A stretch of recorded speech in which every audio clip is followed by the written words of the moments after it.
저희들이 오늘 마태복음 27장 말씀을 이렇게 읽었는데요. 이제 주님께서 고난당하시는 그런 현장을 생생한 필체로 이렇게 마태 필체를 통해서 오늘 저희들에게 전해주고 있죠. 그래서 오늘 특별히 종려주일인데요. 제가 이제 오늘 본문 말씀을 읽었지만 오늘 본문을 중심으로 이렇게 강의하고 또 말씀드리는 것은 아니고요. 지난주 이렇게 기도하며 지내다가 이제 오늘로부터 시작해서 주님의 부활하심까지 우리 성경에서 그 일주일을 어떻게 묘사하고 있는지를 이렇게 한번 쭉 살펴보는 게 의미가 있겠다 이런 생각이 좀 들었어요. 저희들이 주일날 이렇게 한번 모여서 예배를 드리고 또 말씀을 나누기 때문에 주중에 나눌 시간이 없어서 한번 이렇게 복음서를 토대로 해서 우리 주님의 일주일 행적이 어떤지를 좀 간단하게 좀 살펴보려고 합니다. 저희들이 복음서가 4개가 있어요. 마태, 마가, 누가, 요한. 그런데 그 복음서 내용들을 하나하나 이렇게 좀 살펴보면 예수님의 십자가의 사건에 이렇게 집중되어 있는 것을 이렇게 볼 수가 있어요. 마태, 마가, 누가도 그렇고 특별히 요한복음 같은 경우는 예수님의 마지막 일주일 그 행적에 대해서 소상하게 기록하면서 그 예수님의 마지막 일주일의 행적의 의미가 우리 믿는 사람들에게 어떤 의미가 있는지를 사도 요한이 예리한 필체로 저희들에게 이렇게 전해주고 있는 거죠. 그래서 오늘 이 종려주일에 마태복음 21장 1절에 11절에 보면 예수님께서 이제 예정되어 있는 귀한 십자가 사역을 감당하기 위해서 예루살렘으로 이렇게 입성을 하게 됩니다. 그래서 예수님을 통해서 수많은 기적을 눈으로 보았고 또 이렇게 떡을 먹었고 병자를 치료받았던 많은 사람들이 이제 몰려들어서 예루살렘으로 올라가시는 예수님을 환영하죠. 그들이 가지고 있었던 나뭇가지가 있었는데 종려나무 가지라고 이렇게 전해지고 있어요. 팜트리라고 하는 거죠. 그래서 마태복음 21장 9절에 보면 예수님이 올라가시는 그 길목에 사람들이 쭉 늘어서면서 이와 같이 소리를 치고 예수님을 높이고 이제 찬송을 하여 호산나 다윗의 자손이여 찬송하리로다 주의 이름으로 오시는 이여 가장 높은 곳에서 호산나 하더라. 이와 같이 종려나무 가지를 흔들면서 올라가신 예수님을 찬양하는데 호산나 이렇게 부르는 거예요. 이 호산나라고 하는 의미는 무엇이냐면 우리를 구원하소서 이런 의미가 담겨 있다고 이야기를 하죠. 그래서 그들이 처해 있는 여러 가지 환경들, 어려움들, 질고들 그리고 정치적으로는 로마의 식민지 치하에 있는 그 어려운 식민지 치하에서 우리를 구원해 줄 그런 왕으로 지금 백성들이 칭송을 하면서 올라가시는 예수님을 맞이하고 있는 거예요. 그래서 이들 각자 마음에는 예수님을 바라보며 기대하는 바가 다 다르죠. 그러나 예수님께서는 하나님께서 예정하신 그 구속사역을 목표로 해서 지금 한 걸음 한 걸음 예루살렘으로 올라가시고 있는 그 메시아, 유대인의 왕 그리고 하나님의 구속사역을 이루실 그런 왕으로서 예루살렘 성읍으로 지금 올라가고 있는 거예요. 근데 예수님께서 올라가시면서 특별한 일을 하시는데 나귀의 작은 새끼를 타고 올라가셨더라 이런 기록들이 성경에 이렇게 있어요.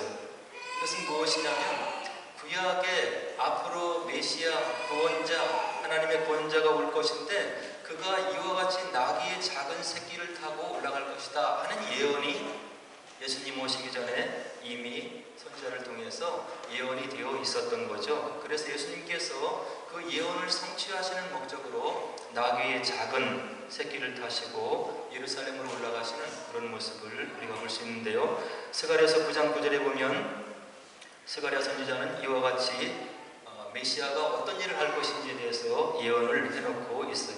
시온에 따라 크게 기뻐할지어다 예루살렘에 따라 즐거이 부를지어다 보라 내 왕이 내게 임하시나니 그는 공의로우시며 구원을 베푸시며 겸손하여서 나귀를 타시나니 나귀의 작은 것 곧 그 나귀 새끼니라. 이와 같은 예언이 오실 메시아 예수님에 대해서 이미 오래전에 예언이 되어 있었는데 이 예언의 성취를 예수님께서 지금 이루어내고 있으신 거죠. 그래서 구약에 기록되어 있는 모든 메시아에 대한 예언의 말씀들이 다 이루어져 있는데 오늘 나귀의 작은 새끼를 타는 것도 바로 예언 가운데 그 하나님의 섭리 가운데 이루어지고 있는 그런 모습을 우리가 볼 수 있겠고요.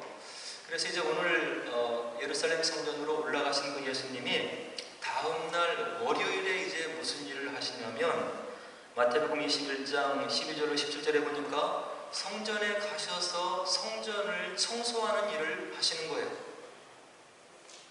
성전에 예수님께서 들어가 보시니까 매매하는 자들, 장사하는 자들, 돈을 바꾸어서 이득을 취하는 자들, 그리고 비둘기를 파는 자들, 이와 같은 사람들로 북적대면서 이 하나님의 성전이 오염되고 더럽혀져 있는 것을 예수님께서 이제 눈으로 보시게 되는 거죠. 그래서 하나님의 성전, 기도하는 곳, 하나님의 영이 거하는 곳, 하나님의 임재가 있는 곳, 그와 같은 거룩한 곳에 이와 같은 장사치들이 장사진을 이루면서 돈을 거래하면서 성전의 본질을 바로 오도하고 있는 그런 현장을 보시면서 성전 의자를 뒤엎으시면서 그들을 쫓아내시고 성전을 바로 청결케 하시는 예수님의 모습이 바로 내일 월요일에 이제 이루어지게 되는 거예요. 그래서 예수님께서 이와 같이 성전을 청결케 하는 것도 역시 구약의 예언의 말씀에 기록되어 있는데요.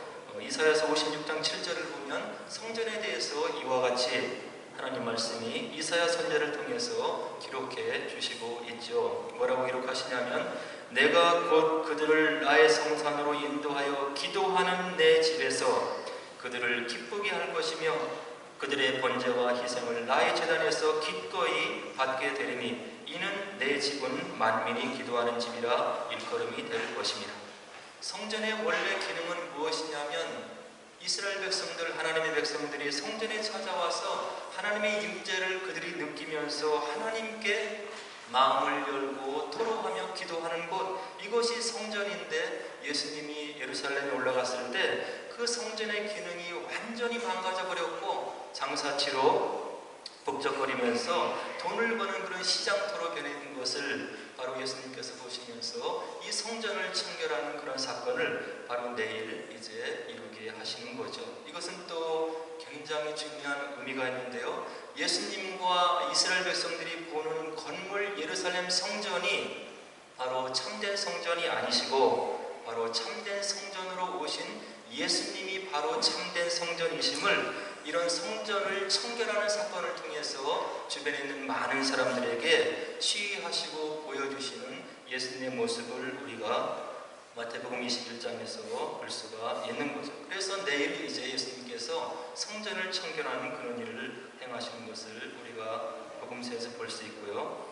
그 다음에 이제 화요일 날에 가면 변론을 하시면서 종말에 어떤 일이 있을 것인지에 대해서 제자들과 강론하시면서 이야기하시는 예수님의 모습을 이제 보게 돼요. 그래서 이제 예수님께서 성전에 들어가서 장사하는 사람들을 내어쫓고 그들을 부끄럽게 만들고 이렇게 하다 보니까 그 성전을 지키고 관리하는 그때 당시의 종교 지도자들, 바리새인들과 서기관들이 이제 화가 난 거예요.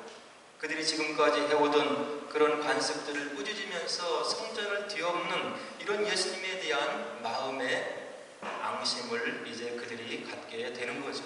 그들은 거짓 제사장들 그리고 서기관들, 돈으로 그 직분을 사고 있는 그들이기 때문에 예수님께서 이와 같이 그들에게 행하는 것을 자신들의 권위에 도전하는 것으로 그렇게 해석을 하고 예수님을 이제 적극적으로 더욱더 핍박하기로 결정을 하는 거예요.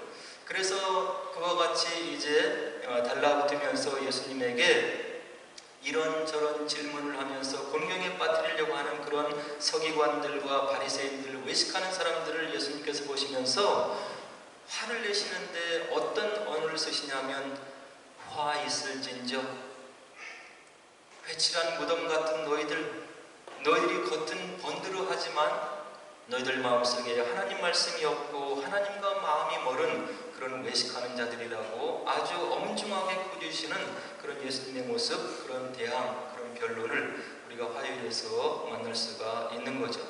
그래서 그래서 이와 같은 변론을 뒤로하고 이제 예수님과 제자들이 감람산으로 이제 화요일 날 올라가시게 돼요. 그래서 이제 제자들이 예루살렘 성전이 이제 멸망될 것이다. 그날이 올 것인데 너희들이 끼어 있으면 좋겠다. 그리고 그날이 바로 견디기 어려운 그런 종말의 날이 될 것이다. 이런 얘기를 하시니까 그 예수님을 향해서 제자들이 이와 같이 질문을 드려요. 주의 임하심과 세상 끝에는 무슨 징조가 있사오리까? 우리가 세상 끝을 바로 앞으로 맞이한다는 것이 두렵고 떨리는데 세상 끝이 온다고 하는 징조가 무엇입니까? 이렇게 제자들이 예수님께 물었을 때 바로 예수님께서 7가지의 비유의 말씀을 그들에게 전해주는 거죠. 첫 번째는 무화과나무의 비유를 전해주는 거예요. 무화과나무의 비유를 배우라. 그가 징조를 보일 때 여름이 다가왔다는 걸 보지 않느냐? 그런 징조가 있을 것이다. 그리고 또 비유를 주시는데 인자가 다시 올 때는 이런 일이 있을 것인데 아마도 노아의 때와 같은 그런 때가 될 것이다. 노아가 하나님께 명령을 받고 방주를 지을 때 주변에 많은 사람들이 하나님의 경고를 바로 무시했어요. 그리고 노아를 놀리고 그런 일들이 내가 다시 올 때도 일어날 것이다. 예수님께서 하나님의 예정과 경륜 가운데 다시 오실 것인데 그 다시 오신다고 하는 그런 메시지를 전하는 것을 거짓말로 여기고 설령 그런 날이 있을까?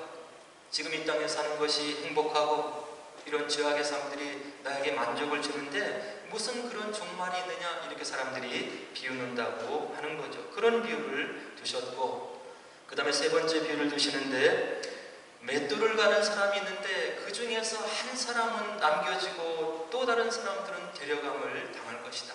소위 말한 휴거 사건에 대한 그런 비유의 말씀을 주시고 그 다음에 마태복음 24장 45절로 51절에 그러나 종말이 올 때 내가 다시금 약속 가운데 너희들에게 다시 올 때 너희들은 이런 모습이 되었으면 좋겠는데 다른 것이 아니라 충성되고 지혜 있는 종이 되어서 주인이 올 때를 분별하여서 너희들이 다 주님 나라에 들어가는 그런 복된 종들이 되었으면 좋겠다. 그런 마음으로 예수님께서 제자들에게 답변을 해주시죠. 그리고 나머지 세 개의 비유는 중요한 비유인데요. 말세가 다가올 때 10처녀 중에 기름을 준비한 5처녀가 너희들이 됐으면 좋겠다. 이렇게 얘기를 하시고 또 달란트 비유를 주시면서 이 땅에서 사는 동안에 너희들이 흔들리지 말고 현재 너희들이 감당하고 있는 일을 최선을 다해서 감당하라. 그런 의미를 주시고 마지막 백보자 심판의 비유를 주시는데 마지막에 심판날이 있을 것이다. 은혜로 주신 너희들의 삶을 하나님께서 심판하는 날이 있는데 그것은 다른 것이 아니라 너희들의 삶을 가지고 어렵고 힘든 사람들, 그 사람들을 위해서 주님의 이름으로 하나님의 이름으로 무엇을 했는지를 묻고 양과 염소로 분류를 받는 그런 심판의 때가 있을 것이다. 이와 같이 예수님께서 7가지의 비유를 바로 화요일날 저녁에 감람산에서 제자들에게 전해주게 되는 거죠. 그 다음에 이제 수요일을 예수님이 맞이하셔요. 이때는 예수님께서 극진한 사랑을 받는 날이기도 하지만 아주 마음이 아픈 배신을 당하는 그런 날이 되는 거죠. 수요일이 되었는데 요한복음 12장에 보면 한 여인이 귀한 나드 옥합 향유를 갖고 와서 그것을 깨뜨려서 예수님 발에 부어드렸더라 하는 기록을 사도 요한이 우리들에게 전해주고 있는 거예요. 너무나 귀한 향유, 그것을 깨뜨려서 예수님 발에 붓는 이 여인의 모습을 보고 요한복음 12장 5절에 보니까 한 제자가 이와 같이 이야기를 해요. 이 향유를 어찌하여 300데나리온에 팔아서 가난한 자들에게 주지 아니하였느냐. 이와 같이 모르는 사람이 가룟 유다였다고 요한복음은 우리들에게 증거를 해주고 있는 거죠. 그러나 예수님께서는 이 여인의 향유를 깨뜨리는 행위를 인정해 주시고 칭찬해 주시는 것을 우리가 요한복음에서 볼 수 있는데요. 이렇게 예수님께서 이야기를 하세요. 가만두라. 너희가 어찌하여 그를 괴롭게 하느냐. 그가 내게 좋은 일을 하였느니라. 내가 진실로 너희에게 이르노니 온 천하에 어디서든지 복음이 전파되는 곳에는 이 여자가 행한 일도 말하여 그를 기억하리라. 바로 조금 뒤에 있을 예수님의 십자가 사건을 목도에 두고 예수님을 극진히 따랐던 이 여인이 예수님의 발에 귀한 향유를 부어드렸는데, 그것은 예수님의 장례를 바로 예비하는 것이었다고 예수님께서 이야기를 해주고 있는 거죠. 그런데 이와 같은 여인을 통해서 극진한 사랑을 받았던 예수님은 그날 저녁에 이제 마음 아픈 마음속 깊이 새겨드는 그런 배신을 당하게 되는데, 가룟 유다를 통해서 이제 배신을 당하게 돼요. 마가복음 14장 10절에 보니까 12 중에 하나인 가룟 유다가 예수를 넘겨주려고 대제사장들에게 갔더라. 가룟 유다도 예수님을 3년이나 쫓아다닌 거예요. 예수님 곁에서 예수님의 가르침을 듣고 예수님을 통해서 바로 먹고 그리고 자고, 그리고 예수님께서 행하시는 기사와 이적들을 눈으로 목도했던 가룟 유다, 3년을 곁에서 따라다니면서 함께했던 가룟 유다였지만, 가룟 유다는 하나도 그 마음이 변화되지 않고 예수님의 참 제자가 되지 않았음을 바로 오늘 이런 말씀들은 우리들에게 분명하게 전해주고 있는 것. 겉으로는 예수님을 따라서 예수님의 제자인 것 같이 여겨졌지만, 그가 결국 예수님을 팔아넘기는 그런 장본인 제자가 되었다는 그런 마음 아픈 기록이 바로 수요일 날 저녁에 이제 이루어지게 되는 거죠. 그래서 이제 가룟 유다가 예수님을 팔기로 작정하고 이제 은 30을 받고 이제 로마 군인들에게 넘겨주죠. 그리고 이제 목요일 날 십자가 달리시기 전날 중요한 일들이 있는데, 이 목요일 날 성만찬이 있고 마지막 육신으로는 볼 수 없는 제자들을 보면서 마지막 고별 설교를 예수님께서 하시고, 그리고 저 여러분들이 익히 알고 있는 겟세마네 동산에 올라가셔서 떨어지는 땀방울이 핏방울이 되도록 바로 하나님께 기도하는 예수님의 모습이 목요일날 저녁에 있게 되고, 그리고 제자들과 마지막 나누는 최후의 만찬을 이제 나누는 그런 장면들이 목요일날 쭉 이제 펼쳐지게 되는 거예요. 그래서 제자들과 함께 모여서 마지막 만찬을 하시면서 예수님께서 하신 일이 있는데, 몸소 허리에 수건을 두르고 무릎을 굽히고 제자들의 발을 씻어 주셨더라. 이런 기록이 바로 복음서에 기록되어 있죠. 그러면서 예수님께서 그 제자들에게 뭐라고 이러냐면, 선생된 내가 제자된 너희들의 발을 씻겼으니 너희들도 이제 이후로 나가서 이렇게 하라 하는 당부의 말씀을 주시는 것을 우리가 볼 수 있어요. 그래서 예수님을 믿고 예수님을 정말로 마음속에 우리의 주님으로 고백하는 은혜를 우리가 갖고 있다고 한다면, 예수님을 닮아가야 되는데 이런 섬김의 모습을 저와 여러분들이 닮아가야 되겠다 하는 생각을 이제 가져보게 되는 거죠. 교회에 오면 앞에서 일하는 리더들이 있고 직분자들이 있는 거예요. 그리고 뒤에서 이제 믿음을 키워나가며 성장하는 그런 사람들이 또 있는 거죠. 같은 성도의 공동체로서. 그래서 저희들이 주님의 이름으로 직분을 받는다고 하는 것은 조금 더 주님을 사랑하는 표현을 우리의 삶을 통해서 해야 되는데, 교회 공동체를 섬기면서 바로 이런 직분을 감당하고 겸손한 마음으로 주님께서 주신 사랑을 기억하면서 우리가 감당해야 되겠다 하는 생각을 바로 제자들의 발을 씻어주신 우리 주님의 모습을 보면서 이제 생각해 보게 되는 거죠.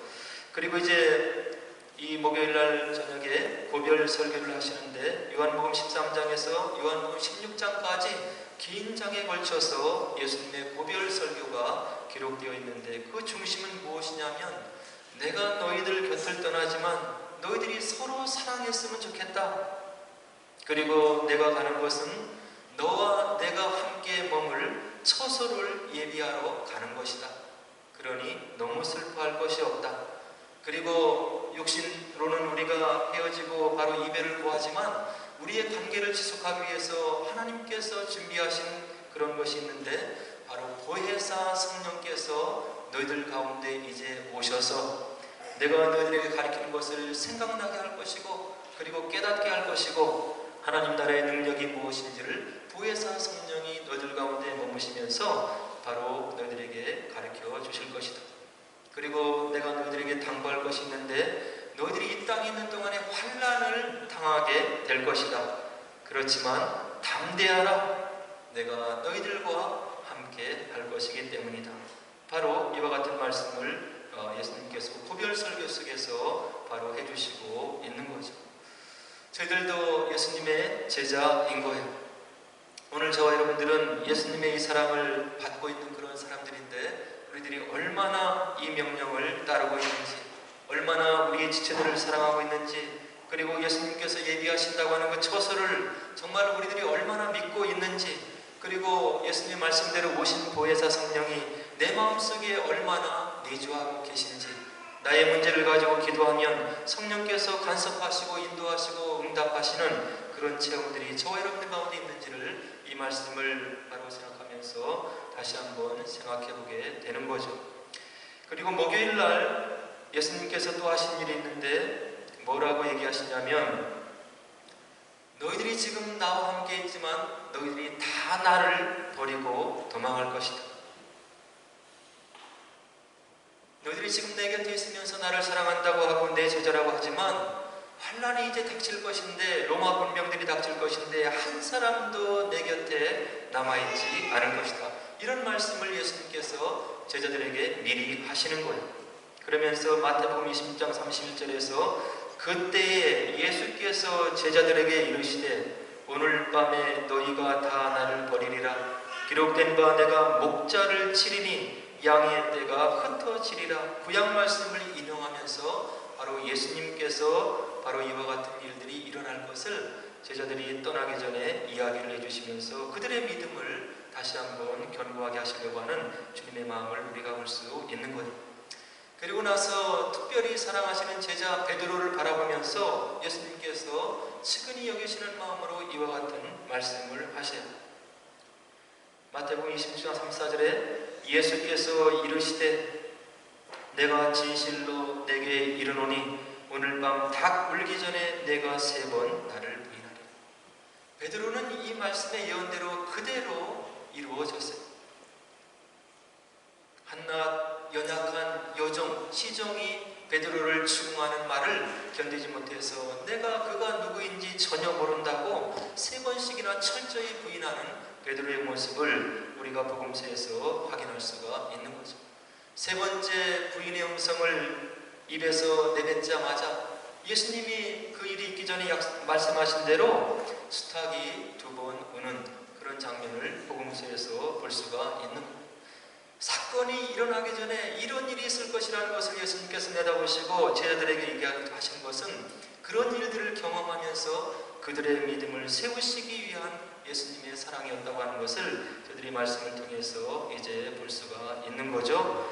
그리고 이제 마지막으로 십자가 사건을 지기 위해서 겟세마네 동산에 가서 오르시는데 바로 제자들과 함께 심혈을 기울여서 기도하시는 주님의 모습을 마태복음 26장과 다른 복음서에서 확인할 수 있는데요. 예수님께서 이제 기도하러 가셨다가 돌아와 보니 제자들이 다 잠들어 있는 거예요. 뭐라고 얘기하시냐면 시험에 들지 않게 깨어 기도하라. 그리고 다시금 가서 기도하시는데 하나님께 이와 같은 기도를 예수님께서 올려드리는데요. 아버지여, 만일 아버지의 뜻이거든 이 잔을 내게서 옮기시옵소서. 그러나 내 원대로 마옵시고 아버지의 원대로 되기를 원하나이다.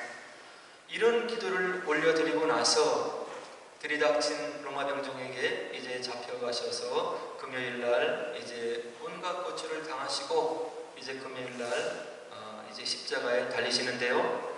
바로 새벽에 붙잡히셔서 오전 9시에 십자가에 달리신 다음에 오후 3시까지 무려 6시간 동안 십자가에 못 박힌 채로 매달려 계시다가 이제 운명을 하시고 모든 사역을 이루시고 이제 주님께서 이 땅을 떠나시게 되는 기록들이 바로 복음서 후반절에 쭉 기록이 되어 있죠.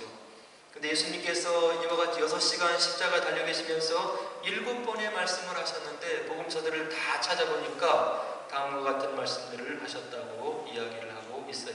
첫 번째 말씀은 자신을 십자가에 못 박는 그런 사람들, 로마 병정들을 보면서 저들이 하는 일을 저들이 알지 못합니다. 아버지여, 저들을 용서하여 주옵소서. 그리고 옆에 있는 한편의 강도를 바라보면서 오늘 내가 나와 함께 낙원에 있으리라.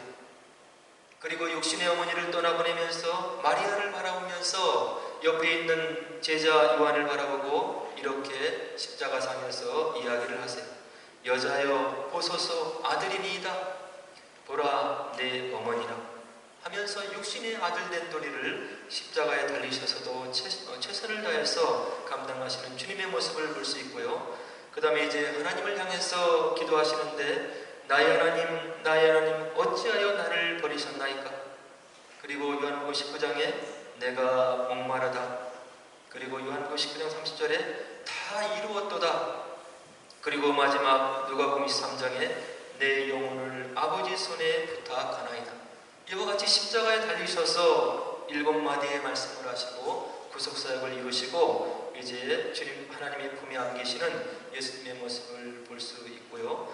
그 다음에 이제 제자들이 예수님께 와서 그 시신을 십자가에서 내리시고 그 다음에 그 예수님의 시신을 아리마대 요셉의 무덤에 이제 안식시키는 그런 일들이 안식일에 있었고, 그리고 안식 후 첫날 세 번째 되는 날 새벽에 예수님이 부활하셨더라. 이렇게 복음서는 저희들에게 이야기를 해주고 있는 거예요. 그래서 우리 믿는 크리스찬들이 왜 토요일 구약에 기록되어 있는 안식일을 지키지 않고 주일을 지키면서 예배를 드리냐 하는 그런 답이 여기에 있는 거죠. 토요일은 구약의 바로 명령이었고 구약의 모든 명령들을 성취하신 예수님께서 모든 구속사역을 이루시고 하나님의 은혜 가운데 부활하신 그 날을 기념해서 예배를 드리고 찬양을 올려드리고 예수님께서 우리에게 주신 궁극의 소망을 믿고 이 땅을 살아가는 그런 이유가 바로 예수님의 부활에 있기 때문에 저희들이 매주 주일날 모여서 예수님의 부활하심을 함께 찬양드리며 그 부활의 소망을 저희들이 가지고 이 땅의 삶을 살기를 소원하고 다짐하는 그런 날이 바로 주일이라고 하는 거예요. 그래서 베드로전서 1장 3절에 보면 우리 주 예수 그리스도의 아버지 하나님을 찬송하리로다. 그의 많으신 긍휼대로 예수 그리스도를 죽은 자 가운데서 부활하게 하심으로 말미암아 우리를 거듭나게 하사 산 소망이 있게 하셨다. 이렇게 사도 베드로는 우리들에게 이야기를 해주고 있는 거예요.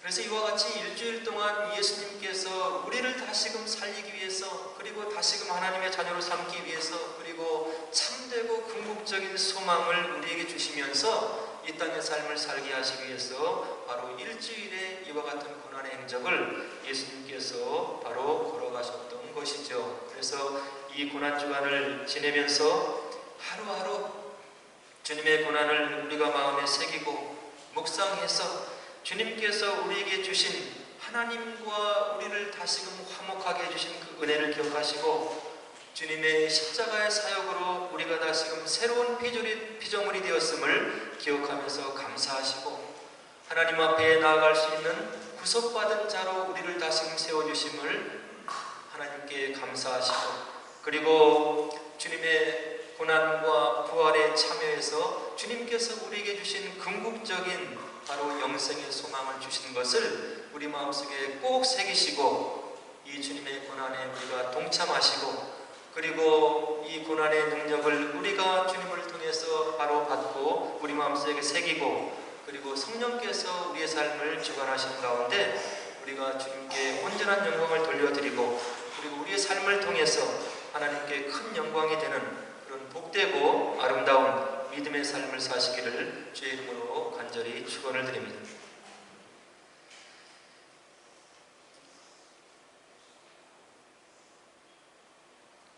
자, 이제 우리 주님의 고난을 좀 생각하면서 함께 잠깐 기도하도록 하겠습니다.